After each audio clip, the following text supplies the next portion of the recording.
গুমের মামলায় শেখ হাসিনার সাবেক ডিজিএফআই ও পুলিশ প্রধান সহ ৩০ জনের পরোয়ানা পাঠালেন ট্রাইব্যুনাল। চাংখারপুল হত্যা মামলায় সাক্ষ্য দেবেন উপদেষ্টা আসিফ মাহমুদ।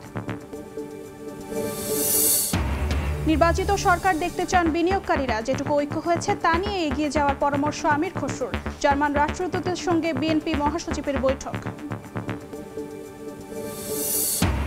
বোরকা পরে মার্কেটে ঢুকে তালা ভেঙে জুয়েলার্সে দুর্ধর্ষ চুরি। রাজধানীর মালিবাগে ৫০০ ভরি স্বর্ণালংকার লুট, সিসিটিভি ফুটেজ সংগ্রহ। জড়িতদের ধরতে তদন্ত শুরু।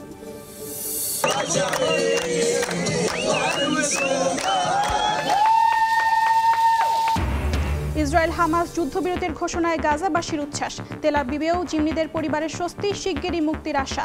চুক্তিতে স্বাগত জানালো বিভিন্ন দেশ।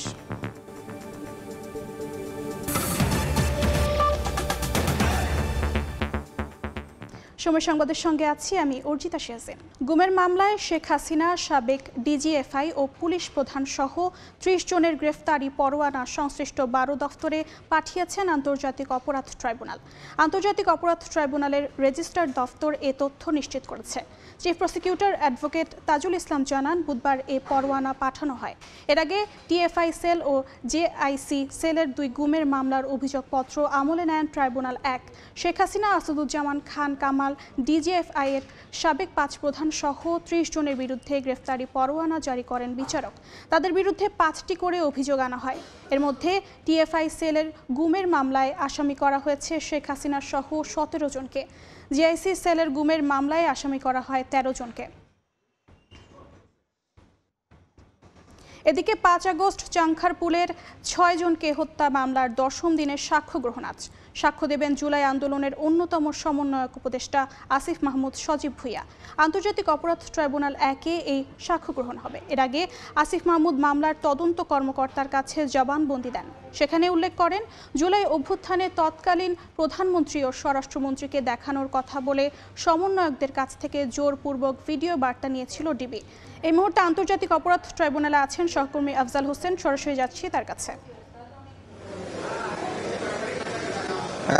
গুমের ২টি মামলায় গতকালকেই ৩০ জনের বিরুদ্ধে গ্রেফতারি পরোয়ানা জারি করা হয়েছিল। আজকে আমরা যতটুকু জেনেছি যে এই ৩০ জনের বিরুদ্ধে গ্রেফতারি পরোয়ানা জারি করা হয়েছে এবং আন্তর্জাতিক অপরাধ ট্রাইব্যুনালের রেজিস্ট্রারের দপ্তর থেকে গতকালকেই এই ৩০ জনের বিরুদ্ধে ৩০ জনকে গ্রেফতার করার জন্য পরোয়ানাটি পাঠানো হয়েছে এবং বিষয়টি চিফ প্রসিকিউটর অ্যাডভোকেট তাজুল ইসলামও নিশ্চিত করেছেন এবং তারা যেটি বলেছেন যে শুধুমাত্র নির্ধারিত যে আইনের প্রক্রিয়া পুলিশ মহাপরিদর্শকের কাছেই নয়, পাশাপাশি আরো ১২টি দপ্তরে পাঠানো হয়েছে। যেহেতু ৩০ জন আসামির মধ্যে সেনাবাহিনীতে বর্তমানে কর্মরত রয়েছেন অনেকেই, আবার সাবেক সেনা কর্মকর্তা রয়েছেন। এর মধ্যে ডিজিএফআই এর সাবেক ৫ জন ডিরেক্টর জেনারেল অর্থাৎ ডিজি রয়েছেন, পরিচালক রয়েছেন।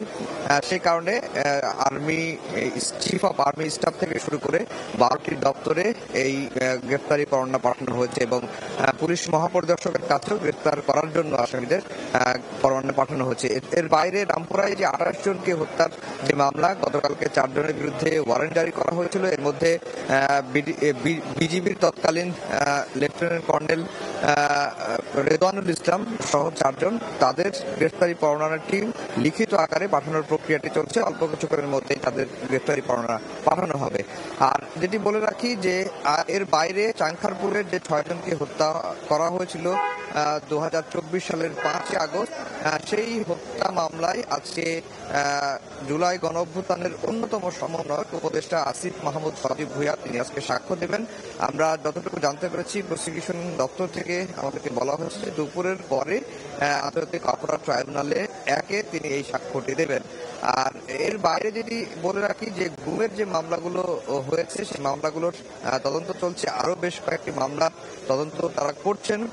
এখন পর্যন্ত যে ২টি মামলার আনুষ্ঠানিক অভিযোগ দাখিল করা হয়েছে তারা শুধুমাত্র যারা গুম থেকে ফিরে এসেছেন, এখনো যারা গুম থেকে ফিরতে পারেননি, যেমন চৌধুরী আলমের কথা তারা বলেছেন, ইলিয়াস আলীর কথা বলেছেন। এর বাইরে আরো বেশ কয়েকজন রয়েছেন যারা এখনো গুম থেকে ফেরেননি বা তাদের কি পরিণত হয়েছিল সে বিষয়টি এখনো নিশ্চিত হতে পারেনি তদন্ত সংস্থা।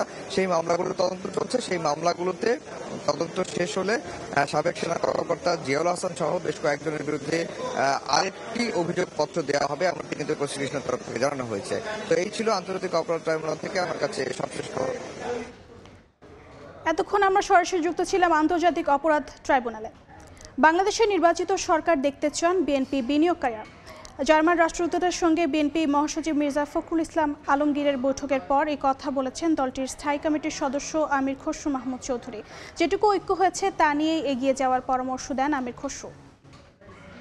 সবাই বাংলাদেশে বিনিয়োগ করতে চায়, কিন্তু এই এবং নির্বাচন স্থিতিশীলতা তো মাস্ট, এটা তো সবাই একই কথা। সবাই নির্বাচনের অপেক্ষায় আছে। নির্বাচন যাতে যত তাড়াতাড়ি সুষ্ঠু নির্বাচনের মাধ্যমে একটি নির্বাচিত সরকার সংসদ হয়, যেটা জনগণের কাছে দায়বদ্ধ থাকবে, যেটা আন্তর্জাতিকভাবে অনেক বেশি অ্যাকসেপ্টেবল থাকবে। যতটুকু ঐক্যমত হবে, যেটা ঐক্যমত হবে না আপনাকে জনগণের কাছে আগামী নির্বাচনে নিয়ে যেতে হবে। কারণ আমাদের কিন্তু বাংলাদেশের জনগণ কোনো দায়িত্ব দেয় নাই যে বাংলাদেশকে আগামী বাংলাদেশ কীরকম হবে, সব দায়িত্ব যে রাজনীতিবিদরা বসে সমাধান করে দেবে, এই দায়িত্ব কোনো দলকে বাংলাদেশের মানুষ দেয় নাই। যেখানে ঐক্যমত হবে অতটুকু ঠিক আছে, না হলে আপনি জনগণের কাছে যান না, আগামী নির্বাচনে আপনার ম্যান্ডেট নিয়ে আসেন।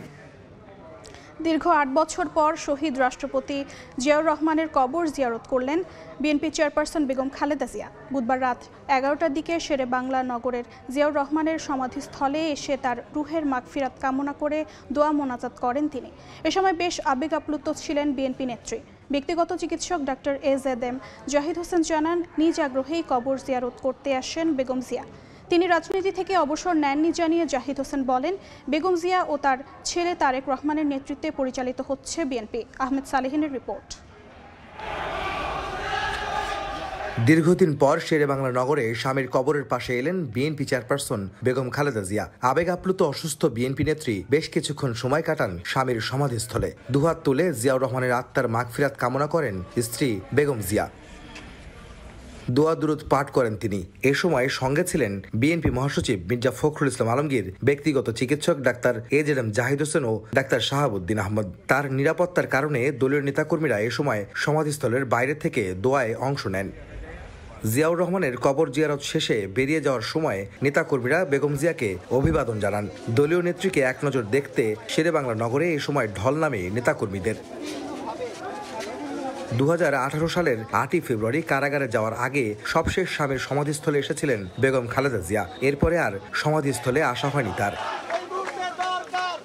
বিএনপি নেত্রী গুলশানের বাসায় ফেরার পর তার ব্যক্তিগত চিকিৎসক ডাক্তার AZM জাহিদ হোসেন গণমাধ্যমে বলেন, নিজ থেকেই আগ্রহ প্রকাশ করে স্বামীর কবর জিয়ারত করতে আসেন বেগম জিয়া। জনদুর্ভোগ কমাতেই মধ্যরাতে তিনি জিয়াউর রহমানের সমাধিস্থলে আসেন বলে জানান জাহিদ হোসেন।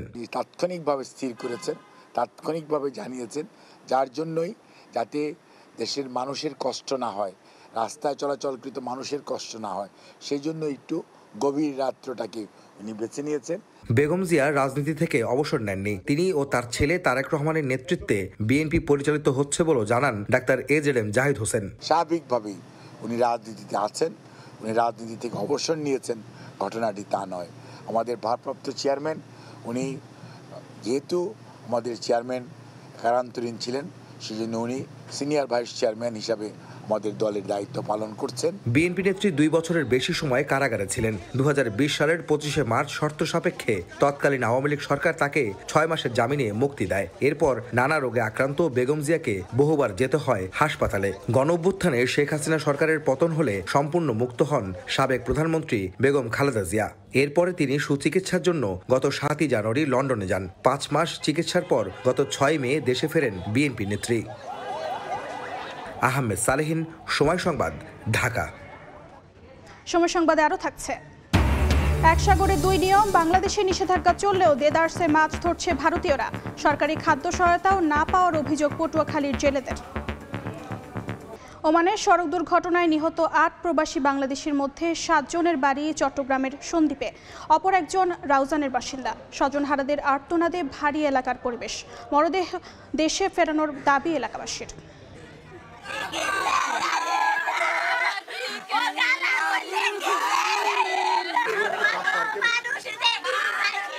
চট্টগ্রামের দ্বীপ উপজেলা সন্দ্বীপে রেমিট্যান্স যোদ্ধাদের ঘরে ঘরে শোক।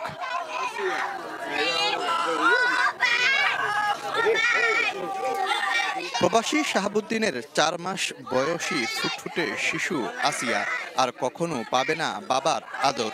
আমার ছেলে আনি দেন, আমার দাড়ি একটা, আমার ছেলে চাই, আমার ছেলে চাই। মার মানি কেটে মার বুকা আনি তো, মার বুকা আনি তো, মার মানি কেটে মার বুকা আনি তো, মার কিছু চাই না, মার মানিক চাই, মার কালারে চাই, মার গলার মালারে চাই। একইভাবে আর্তনাদ আর আহাজারি পাশের বাড়ি বাবলুর পরিবার জুড়েও। সরকারি সহায়তার পাশাপাশি মরদেহ দেশে আনার দাবি স্বজনদের। সরকারের কাছে দাবি হলো আমাদের লাশটা যখন যেমন দ্রুত বেগে আমাদের বাংলাদেশে আনি, যার লাশটা তার জায়গার মধ্যে জন্য উপস্থিতি করে দেয়। এর মধ্যে বিএনপির ভারপ্রাপ্ত চেয়ারম্যান তারেক রহমানের নির্দেশে স্বজন হারানো পরিবারগুলোর পাশে দাঁড়িয়েছে উত্তর জেলা বিএনপির নেতারা। দুস্থ লোকগুলা এই সন্তান হারা এতিমদের যাতে করে তারা লেখাপড়া এবং খাওয়া খেয়ে বাঁচতে পারে সে ব্যবস্থা যাতে অন্তর্বর্তীকালীন সরকার করে, আর আমাদের বিএনপি তাদের পাশে আছি। ছাত্র সংসদ নির্বাচনের খবর। ডাকসু ও চাকসু নির্বাচন সামনে রেখে অফলাইন ও অনলাইনে সমান তালে প্রচারণায় ব্যস্ত প্রার্থীরা। বিস্তারিত জানাতে এই মুহূর্তে রাজশাহী বিশ্ববিদ্যালয়ে আছেন আলতাফ হোসেন এবং চট্টগ্রাম বিশ্ববিদ্যালয়ে আছেন তারিফ রহমান। প্রথমেই যাচ্ছি তারিফের কাছে। বিশ্ববিদ্যালয় জুড়ে একটি উৎসব আমেজের সৃষ্টি হয়েছে। প্রার্থীরা ভোটারদের কাছে সকাল থেকে রাত অবধি ছুটছেন ভোটের উদ্দেশ্যে এবং ভোটারদেরকে তাদের যে আশ্বাস বা যে ইস্তেহার সেগুলো তুলে ধরছেন এবং সেই অনুযায়ী প্রার্থীরা তাদের ভোটারদেরকে আশ্বস্ত করছেন এবং ভোটারদেরকে তাদের সমস্যার কথা জানছেন এবং সেই সমস্যার সমাধানে তারা কাজ করবেন বলে আশ্বস্ত করছেন। এছাড়া আমরা দেখেছি যে ইতিমধ্যে নির্বাচন কমিশনে 2টি অভিযোগ জমা হয়েছে। ছাত্রদল ও ছাত্র শিবির একে অপরের অভিযোগ দিয়েছেন যে নির্বাচনী যে আচরণবিধি সেটি লঙ্ঘন করার, এবং নির্বাচন কমিশন আমাদেরকে জানিয়েছেন যে 2 জনের অভিযোগ তারা গ্রহণ করেছেন, যাচাই বাছাই করে আচরণবিধি নিয়ম অনুযায়ী তারা ব্যবস্থা নেবেন বলে আমাদেরকে জানিয়েছেন। এছাড়া নির্বাচন কমিশন আমাদেরকে জানিয়েছেন তারা ইতিমধ্যে যে 5টি ভবনে নির্বাচন অনুষ্ঠিত হবে এবং সেই ভবনের প্রায় 15টি কক্ষে অর্থাৎ 15টি কেন্দ্রে নির্বাচন অনুষ্ঠিত হওয়ার কথা রয়েছে আগামী 15 অক্টোবর। এবং আমরা দেখছি যে সকাল থেকে বিশ্ববিদ্যালয়ের প্রতিটি প্রান্তে ঝুপড়ি থেকে শুরু করে হল, ফ্যাকাল্টি সব জায়গাতেই প্রার্থীরা তাদের যে লিফলেট, ইস্তেহার বা হ্যান্ডবিল এগুলো নিয়ে প্রার্থীদের সাথে দেখা করছেন। এছাড়াও আমরা প্রচারণার ক্ষেত্রে দেখতে পাচ্ছি যে একটি নতুনত্ব আনার চেষ্টা করেছেন প্রার্থীরা। তারা লিফলেটের পাশাপাশি ছোট্ট করে কার্ড আকারে তাদের যে ব্যালট নাম্বার সেগুলো তুলে ধরার একটি চেষ্টা তারা আমরা দেখতে পেয়েছি এবং আজকেও বেশ কয়েকটি চ্যানেল তাদের ইস্তেহার ঘোষণা করবেন। এবং আমরা এখানে আছি চট্টগ্রাম বিশ্ববিদ্যালয়ের বিবিএ ফ্যাকাল্টি নিচে। এখানে দেখছি যে ভোটারদের কাছে প্রার্থীরা তাদের লিফলেট এবং যে কার্ড সেইগুলো বিতরণ করছেন এবং তাদের যে ভোটারদের উদ্দেশ্যে যে প্রত্যাশা বা যে সমস্যাগুলো আছে আইডেন্টিফাই করেছেন এতদিন ভোট চাওয়ার মাধ্যমে সেই সমস্যাগুলো সমাধান করার চেষ্টা করেছেন। এছাড়া আগামী 15 অক্টোবর রাত 12টা পর্যন্ত এই যে নির্বাচনী প্রচারণা কার্যক্রম এগুলো অব্যাহত থাকবে এবং আগামী 13 অক্টোবর রাত 12টার পর থেকে আর কোনো ধরনের প্রচারণা প্রার্থীরা করতে পারবেন না। এই ছিল আমার কাছে চাকসু নির্বাচনের হল সর্বশেষ খবর। এখন আমরা চলে যাই রাজশাহী বিশ্ববিদ্যালয়ে, সেখানে আছেন রিপোর্টার আলতাফ হোসেন। রাজশাহী বিশ্ববিদ্যালয়ের 100 নির্বাচনে আবারও জমে উঠেছে প্রচারণা। প্রার্থীরা কিন্তু আজও সকাল থেকে শুরু করে দিয়েছে তাদের প্রচারণা এবং ভোটারদের দ্বারা দ্বারা যাচ্ছেন, তারা নানান প্রতিশ্রুতি দিচ্ছেন। একই সঙ্গে শিক্ষার্থীরা কিন্তু 5 দিনের মতো দুর্গাপূজার শেষে তারা হলে ফিরেছে এবং ক্লাসে ফিরেছে। ক্লাস পরীক্ষা দুটোই এখন যথারীতি চলছে। এর ভিতর দিয়ে কিন্তু প্রার্থীরাও এই 100 নির্বাচনকে কেন্দ্র করে তারা তাদের আসলে প্রচারণা চালিয়ে যাচ্ছেন। এবং বৃহস্পতিবার সকাল থেকে আমরা যেটি দেখছি যে বিশ্ববিদ্যালয় ক্যাম্পাসে এক ধরনের নির্বাচনী আমেজ আমরা লক্ষ্য করছি। বিশ্ববিদ্যালয়ের প্রধান ফটক, টুকিটাকি চত্বর, পরিবহন মার্কেট সহ বিভিন্ন স্থানে লিফলেট বিতরণ করে প্রার্থীরা ভোট চাচ্ছেন শিক্ষার্থীদের কাছ থেকে।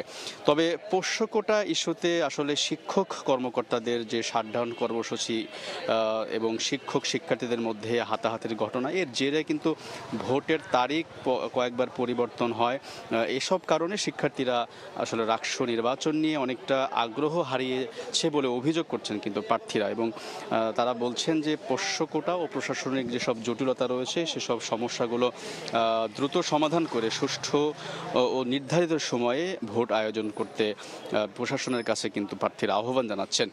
এবং আমরা জানিয়ে রাখি যে কেন্দ্রীয় ছাত্র সংসদ এবং সিনেট প্রতিনিধি ও হল সংসদ মিলে রাকসু নির্বাচনে মোট প্রার্থী রয়েছেন 902 জন, এবং এর বিপরীতে কিন্তু ভোটার সংখ্যা আমরা জানি যে 28,901 জন ভোট রয়েছে এবং আমরা জানি আগামী 16 অক্টোবর নির্বাচন অনুষ্ঠিত হবে এবং 8টি একাডেমিক ভবনের 17টি কেন্দ্রে 990টি বুথ থাকবে এবং ভোট গ্রহণ অনুষ্ঠিত হবে সকাল 9টা থেকে বিকেল 4টা পর্যন্ত।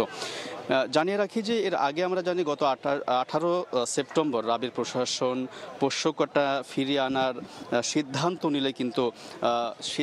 নিলে রাজশাহী বিশ্ববিদ্যালয়ে এক ধরনের উত্তপ্ত পরিস্থিতি তৈরি হয়। শিক্ষার্থীরা আন্দোলনে নামে এবং শিক্ষকরা কিন্তু আন্দোলনে নামায় কর্মবিরতির ফলে কিন্তু আসলে ক্যাম্পাসে এক ধরনের অস্থিতিশীল পরিবেশ তৈরি হয়েছিল। তো এর প্রেক্ষাপটে দুর্গাপূজার ছুটি হয়, কিছুদিন শান্ত ছিল ক্যাম্পাস, এখন ছুটি শেষে আবারও কিন্তু নির্বাচনে আমেজ ফিরেছে। তো এই ছিল রাজশাহী বিশ্ববিদ্যালয়ের রাকসু নির্বাচনের সর্বশেষ খবরাখবর।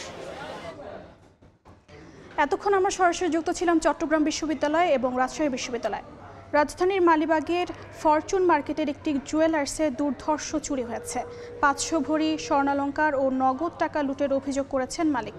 সিসিটিভি ক্যামেরার ফুটেজে দেখা যায় বুধবার রাত 3টা 7 বোরকা পরে মার্কেটে ঢোকে দুজন। প্রথমে শম্পা জুয়েলারির তালা ভাঙা ও কাটার চেষ্টা করে, পরে সিসিটিভি ক্যামেরা দেখতে পেয়ে তা নষ্ট করে। মালিকের দাবি দোকানে আনুমানিক 400 ভরি স্বর্ণালংকার সাজানো ছিল। এছাড়া বন্ধকি স্বর্ণ ছিল আরও 100 ভরি। ক্যাশবক্সে ছিল নগদ 40,000 টাকা। রমনা থানার ভারপ্রাপ্ত কর্মকর্তা গোলাম ফারুক জানান, সিসিটিভি ফুটেজ সংগ্রহ করা হয়েছে। আসামিদের গ্রেফতারে কাজ শুরু করেছে পুলিশ। এই ঘটনায় মামলা প্রক্রিয়াধীন। এই মুহূর্তে মালিবাগ ফরচুন মার্কেটে আছেন রিপোর্টার ওয়ালিউল সাকিব, সরাসরি যাচ্ছি তার কাছে। শম্পা জুয়েলার্স সেই দোকানটির সামনে আমি এই মুহূর্তে দাঁড়িয়ে আছি এবং যে আলোচিত এবং দুর্ধর্ষ যে চুরি ঘটনাটি ঘটেছে ঠিক এই জুয়েলার্সই কিন্তু আমরা দেখেছি সেই ঘটনাটি। এবং যে এই দোকানের মালিকের পক্ষ থেকে যে কথাটি বলা হচ্ছে যে এখানে প্রায় 500 ভরির মতো স্বর্ণ এবং ক্যাশে থাকা প্রায় 40,000-এর মতো টাকা এখান থেকে চোররা চুরি করে নিয়ে গেছে। তবে ঘটনাটি কিন্তু ঘটেছে একেবারে যে ভোরের আলো ফোটারও বেশ আগে।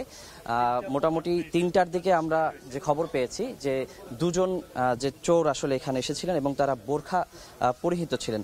বিশেষ করে তারা হচ্ছে দুজন মিলেই হচ্ছে যে এই ঘটনাটি ঘটিয়েছে এবং বলা হচ্ছে যে দোকানের যে তালা ভেঙে তারপর হচ্ছে যে এখানকার যে শাটার রয়েছে সেগুলো ভেঙে তারা কিন্তু ভেতরে প্রবেশ করে এই যে চুরির ঘটনাটি তারা ঘটিয়েছে। তবে পুরো ঘটনাটি আসলে জানা গেছে সিসিটিভি ফুটেজের মাধ্যমে। আর এই ভোরবেলা যে ঘটনাটি ঘটেছে সেটি কিন্তু বেশ কয়েক ঘন্টার মতো এই ঘটনাটি কেউ জানতে পারেনি। বিশেষ করে সকাল 9টার দিকে যখন দোকানটি খুলতে আসেন দোকানের সংশ্লিষ্ট কর্মচারী, তখনই কিন্তু এই ঘটনাটি জানাজানি হয় এবং পরবর্তীতে খবর পেয়ে এখানে আইনশৃঙ্খলা রক্ষাকারী বাহিনীর সদস্যরা যারা ছিলেন তারা এসেছেন। আর এই মুহূর্তে আমরা এখনো দেখতে পাচ্ছি যে সিআইডির ক্রাইম সিন ইউনিট যারা রয়েছেন তারা কিন্তু এখানে কাজ করে যাচ্ছেন। আমরা নিচে দেখেছি যে এই ফরচুন শপিং মল যে এখানে মার্কেটটি রয়েছে এখানে কিন্তু যে র্যাবের সদস্যদেরকে আমরা দেখেছি যে এখানে আইনশৃঙ্খলা রক্ষাকারী বাহিনীর অনেকগুলো সংস্থা কিন্তু এখানে যৌথভাবে তারা কাজ করছে তাদের মতো করে। তবে এখন পর্যন্ত আসলে যারা এখানে চুরি করেছে তাদেরকে কিন্তু শনাক্ত করা সম্ভব হয়নি। তবে আইনশৃঙ্খলা রক্ষাকারী বাহিনীর সদস্যরা জানিয়েছেন যে তারা সিসিটিভি ফুটেজ দেখে যে শনাক্তের প্রক্রিয়াটি সেটি চালিয়ে যাচ্ছেন এবং শনাক্ত করা গেলে তাদেরকে কিন্তু যে আটক করার ব্যাপারটি সেটিও কিন্তু তারা কাজ করবেন সে ব্যাপারে তারা বলছেন। এবং আসলে এই ঘটনায় কিন্তু এই পুরো মার্কেটের যারা অন্যান্য দোকানের মালিক রয়েছেন কিংবা মালিক সমিতি সবাই কিন্তু অনেক হতচকিত হয়ে গেছেন যে আসলে পুরো শপিং মলটি সিকিউরিটি কর্মকর্তা এখানে থাকেন, এখানে নিরাপত্তা প্রহরী থাকেন, তারপর আসলে এরকম এত বড় একটি চুরির ঘটনা কিভাবে ঘটলো সেই বিষয়টি নিয়ে কিন্তু প্রশ্ন উঠছে। তবে সাধারণত যে কথাটি বলা হচ্ছে যে পাশের একটি যে মহিলা ওয়াশরুম সেই ওয়াশরুমের গ্রিল ভেঙে কিন্তু তারা ভেতরে প্রবেশ করেছিলেন, সে কারণে বলা হচ্ছে যে নিরাপত্তা প্রহরী কেউ টের পাননি। আসলেই কি টের পাননি নাকি তাদের মধ্যেও কেউ সংশ্লিষ্ট এখানে জড়িত রয়েছেন সে ব্যাপারটিও কিন্তু প্রশ্ন তুলছে এই ঘটনাতে। তবে এখনো কিন্তু স্পষ্ট করে এই ব্যাপারগুলোতে কিছু বলা সম্ভব হচ্ছে না। তো এই যে নানা গুণ গুঞ্জন ছড়িয়ে পড়ছে এবং যে প্রশ্নগুলো উত্থাপিত হচ্ছে সেই বিষয়গুলো কিন্তু সমাধান হবে আইনশৃঙ্খলাকারী বাহিনীর সদস্যদের যে তৎপরতা এবং তাদের যে তদন্ত সেটি শেষ হওয়ার পরে কিন্তু এই বিষয়গুলো সম্পর্কে বলা যাবে। তো এখন পর্যন্ত এই ছিল আমার কাছে এই যে শম্পা জুয়েলার্সে চুরির এবং যে ফরচুন শপিং মলে চুরির ঘটনার সবশেষ খবর। পরবর্তী কোনো আপডেট থাকলে আমি সে ব্যাপারে জানাতে পারবো। এতক্ষণ আমরা সরাসরি যুক্ত ছিলাম রাজধানীর মালিবাগে। ডাক বিভাগের সেবা মানুষের দোরগোড়ায় পৌঁছাতে digitalization, postal mail parcel tracking system আধুনিকায়ন সহ বেশ কিছু সংস্কার কার্যক্রম চলছে বলে জানিয়েছেন প্রধান উপদেষ্টার বিশেষ সহকারী ফয়েজ আহমেদ তৈয়ব। সকালে আগারগাঁওয়ে ডাক দিবসের র্যালির উদ্বোধন করে কথা বলেন তিনি। ডাক বিভাগের দখল হওয়া সম্পত্তি পুনরুদ্ধার করা হবে বলেও জানান ফয়েজ আহমেদ তৈয়ব। ডাক দিবসের র্যালিতে বিভিন্ন কর্মকর্তা কর্মচারী ছাড়াও উপস্থিত ছিলেন ডাক পিয়নরা। ব্যানার ফেস্টুনের পাশাপাশি র্যালিতে তাদের কার্যক্রম ফুটিয়ে তোলা হয়।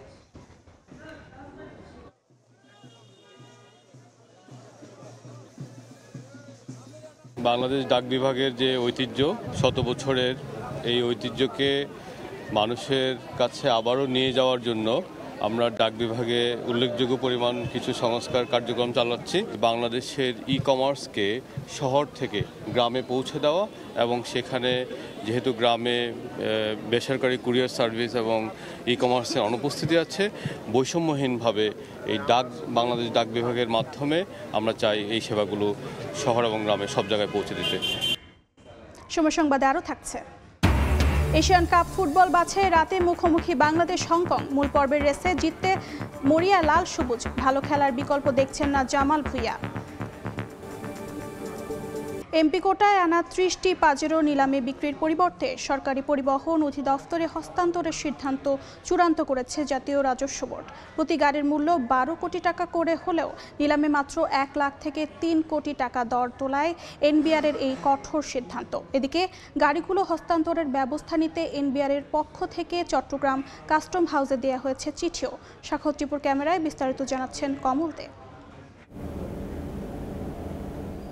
আর কোনো জটিলতা নয়, রাষ্ট্রের অনুকূলে যাচ্ছে এমপি কোটায় শুল্কমুক্ত সুবিধায় আনা এই 30টি ল্যান্ড ক্রুজার পাজেরো গাড়ি। ছাত্র জনতার গণ আন্দোলনে পালিয়ে যাওয়া দ্বাদশ সংসদের সদস্যরাই আমদানি করেছিল এসব গাড়ি, কিন্তু বন্দর থেকে ছাড় করার আগেই সরকারের পতন হয়। গাড়িগুলো নিয়ে সৃষ্টি হয় নানা জটিলতা। এই অবস্থায় জটিলতা নিরসনে চিঠি দিয়ে নিজেদের চূড়ান্ত সিদ্ধান্ত জানিয়ে দিয়েছে জাতীয় রাজস্ব বোর্ড। এনবিআর থেকে একটি নির্দেশনা এসেছে শুল্কমুক্ত সুবিধা আমদানি গাড়িগুলো এগুলো যানবাহন অধিদপ্তরে হস্তান্তর করার বিষয়ে সিদ্ধান্ত হয়েছে।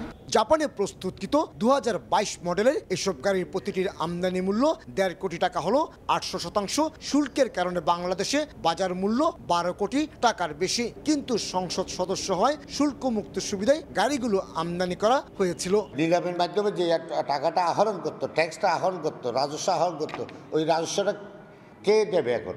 অবশ্য নিজেদের ব্যবহারের জন্য নিলামের ভিত্তিমূল্য 9 কোটি 60 লাখ টাকায় 5টি গাড়ি কিনতে রাজস্ব বোর্ডের কাছে আগ্রহ দেখিয়েছিল চট্টগ্রাম বন্দর কর্তৃপক্ষ। এতদিন পর্যন্ত গাড়িগুলো ছিল সেটার একটা হিসাব তো আমাদের কাছে আছেই, তো সেই পরিমাণ স্টোর রেন্ট আমরা সেটা নর্মালি অন্যান্য মালামালের ক্ষেত্রে যেভাবে ক্লেম করি সেটা কাস্টমসের সাথে আমরা ক্লেম করব।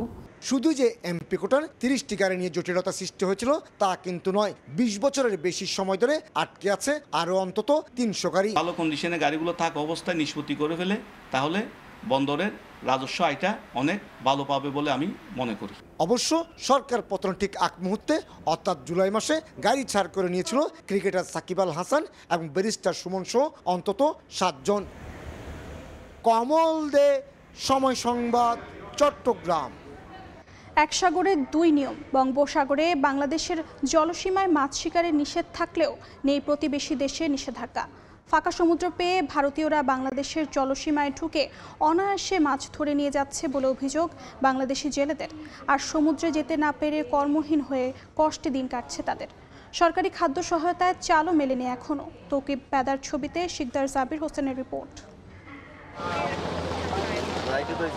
চলছে ইলিশের প্রধান প্রজনন মৌসুম। মাইল সুরক্ষায় 4 অক্টোবর থেকে 25 অক্টোবর পর্যন্ত নদী ও সাগরে চলছে 22 দিনের নিষেধাজ্ঞা। সরকারি এই কর্মসূচি সফল করতে প্রতিদিন অভিযান চালাচ্ছে নৌপুলিশ, কোস্টগার্ড, নৌবাহিনী ও মৎস্য বিভাগ। এগুলো সব 12 ট্রলার। কিন্তু বাংলাদেশের জেলেরা যখন নিষেধ মানছে তখন বঙ্গোপসাগরে দেখা মিলছে ভারতীয় ট্রলারের। ফাঁকা সমুদ্র পেয়ে ভারতীয়রা বাংলাদেশের জলসীমায় ঢুকে অনায়াসে মাছ ধরে নিয়ে যাচ্ছে বলে অভিযোগ জেলেদের। সাগরে হাজার হাজার জাইল্লা মাছ ধরতে আছে, এগুলা ভারতের জাইল্লা। অবরোধ দেওক, আমরা সেটা মানি, আইন মানি, কিন্তু তাদের সাথে মিলিয়ে দেওয়া হোক। এদিকে নিষেধাজ্ঞা শুরু হলেও এখনো খাদ্য সহায়তা পাননি জেলেরা। এ কারণে কর্মহীন হয়ে কষ্টে দিন কাটছে তাদের। বড় একটা ফ্যামিলি আছে, তা তো দৈনিক 1 কেজি করে চাইলেও আমাদের হয় না। চাল বাচ্চা একটু বাড়াই দিতে তাহলে আমাকে জেলেদের জন্য ভালো একটা উপকার হইতো। বিশ্বের মোট ইলিশের প্রায় 86 ভাগই উৎপাদিত হয় বাংলাদেশের জলসীমায়, আর মাত্র 14 ভাগ ভারত ও মিয়ানমারে। যদিও ভারতের পশ্চিমবঙ্গ সরকার 2 থেকে 12 অক্টোবর পর্যন্ত মাত্র 11 দিনের নিষেধাজ্ঞা পালন করে। ফলে এক সমুদ্রে চলছে 2 নিয়ম। গবেষকরা বলছেন ইলিশের উৎপাদন বাড়াতে হলে সাগরে একসঙ্গে সবার নিষেধাজ্ঞা নিশ্চিত করতে হবে। 65 দিনের যে অবরোধটা ছিল এটা ভারতের সাথে সমন্বয় করে আমরা 58 দিন করেছি। এখন এই জায়গাটাতেও এই সমন্বয় দরকার আছে। মৎস্য বিভাগের তথ্য মতে পটুয়াখালীতে নিবন্ধিত জেলের সংখ্যা প্রায় 80,000। এদের মধ্যে সরকারিভাবে খাদ্য সহায়তা বরাদ্দ হয়েছে 69,043 জনের জন্য। শিকদার জাবির হোসেন, সময় সংবাদ, পটুয়াখালী। দেখছেন সময় সংবাদ। যুদ্ধবিরতি চুক্তির ঘোষণায় গাজায় শুরু হয়েছে আনন্দ উল্লাস। রাস্তায় নেমে আসেন সাধারণ মানুষ। ঐতিহাসিক ও দীর্ঘ প্রতীক্ষিত মুহূর্ত হিসেবে আখ্যা দিয়েছেন গাজাবাসী। এদিকে তেল আবিবের হোস্টেজেস স্কোয়ারে জড়ো হয়েছেন জিমনি পরিবারের সদস্যরা। আতশবাজির মাধ্যমে উদযাপন করা হয় এই আনন্দের মুহূর্ত।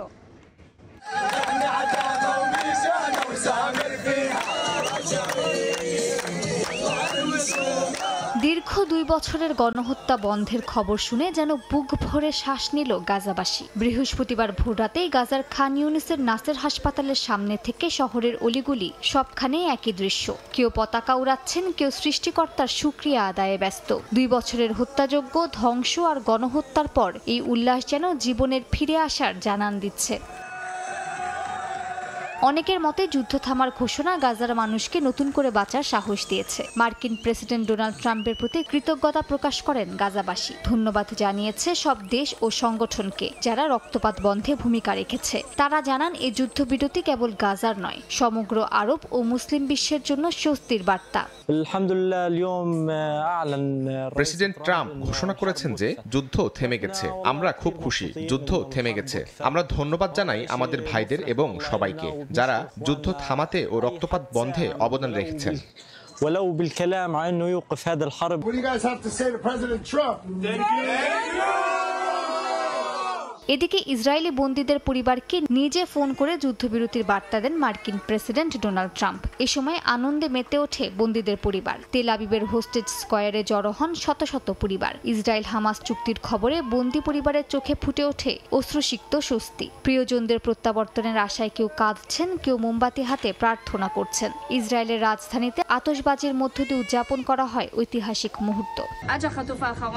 আমরা শেষ বন্দী, বাড়ি না ফেরা পর্যন্ত এই আন্দোলন চালিয়ে যাব। আমাদের এই যাত্রায় যারা আমাদের পাশে ছিলেন, ইসরায়েলের জনগণ থেকে শুরু করে সেনাবাহিনী, নিরাপত্তা বাহিনীকে অসংখ্য ধন্যবাদ। আমাদের ছেলে মেয়েরা এবার বাড়ি ফিরবে। তবে বিশ্লেষকরা সতর্ক করছেন যে চুক্তির বাস্তবায়ন এবং উভয় পক্ষের আস্থা পুনর্গঠনে নির্ধারণ করবে এই শান্তির স্থায়িত্ব। অতীতের অভিজ্ঞতা বলছে এমন বহু উদ্যোগ মাঝপথে ভেস্তে গেছে, তাই গাজার এই আনন্দের স্থায়িত্ব এখন সময়ের অপেক্ষা। একই সঙ্গে ইসরায়েলের বন্দী পরিবারের চোখে এখন শুধুই প্রিয়জনদের ঘরে ফেরার প্রতীক্ষা। মালিহা সুহরওয়ার্দী, সময় সংবাদ। এশিয়ান কাপ বাছাইয়ের খবর। মূল পর্বের টিকিট নিশ্চিতের রেসে টিকে থাকার ম্যাচে হংকং চায়নার মুখোমুখি হবে Bangladesh.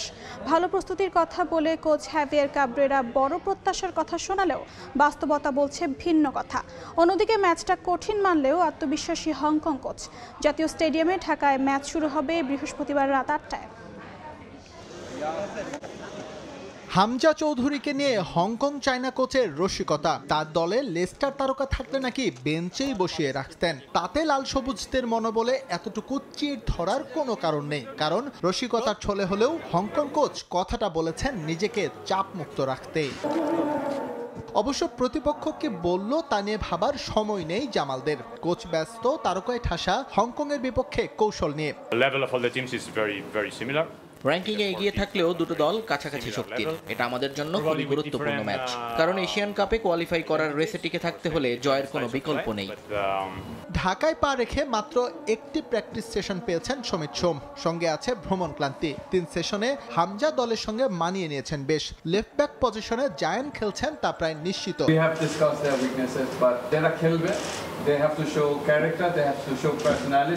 Brazil, France, Cameroon, Japan সহ ইউক্রেনের ফুটবলারদের নিয়ে গড়া দলটা যে হংকং চায়না নামে খেলছে এটাই বিস্ময়। সে যাই হোক, ভিন্ন জাতিসত্তার হলেও তাদের এক সুতোয় বেঁধেছেন কোচ, এটাই ওদের বড় শক্তি। আমরা আত্মবিশ্বাসী, তবে গ্যারান্টি দিচ্ছি না। আমাদের মতো ওদেরও বেশ কিছু ভালো ফুটবলার আছে। হামজা চৌধুরীর ইপিএল খেলার অভিজ্ঞতা আছে, যদিও কোনো নির্দিষ্ট একজনকে ঘিরে আমরা ভাবছি না। 2 ম্যাচে 1 জয় আর ড্রয়ে 4 পয়েন্ট হংকংয়ের। বাংলাদেশের ঝুলিতে মাত্র 1 পয়েন্ট থাকলেও সমীকরণ উলট পালট হয়ে যেতে পারে একটা জয়ে। আমার ঠিক পেছনে যাকে দেখতে পাচ্ছেন, বাংলাদেশ ফুটবলের ঠিক এই মুহূর্তে সব স্বপ্ন আর সম্ভাবনা তাকে ঘিরেই। তবে হামজা বিশ্বাস করেন football is a team game. হংকংয়ের মতো এই দলকে হারানোর জন্য দলগত যে পারফরমেন্সটা দরকার, সেই সাপোর্ট সতীর্থরা হামজাকে কতটা দিতে পারেন সেই প্রশ্ন কিন্তু থেকেই যায়। জাতীয় স্টেডিয়াম থেকে SM ইকবাল, সময় সংবাদ, ঢাকা। সময় সংবাদের শীর্ষ সংবাদগুলো জানিয়ে দিচ্ছি আরেকবার। গুমের মামলায় শেখ হাসিনার সাবেক DGFI ও পুলিশ প্রধান সহ 30 জনের পরোয়ানা পাঠালেন ট্রাইব্যুনাল। চাংখারপুল হত্যা মামলায় সাক্ষ্য দেবেন উপদেষ্টা আসিফ মাহমুদ। নির্বাচিত সরকার দেখতে চান বিনিয়োগকারীরা, যেটুকু ঐক্য হয়েছে তা নিয়ে এগিয়ে যাওয়ার পরামর্শ আমির খসরুর। জার্মান রাষ্ট্রদূতের সঙ্গে বিএনপি মহাসচিবের বৈঠক।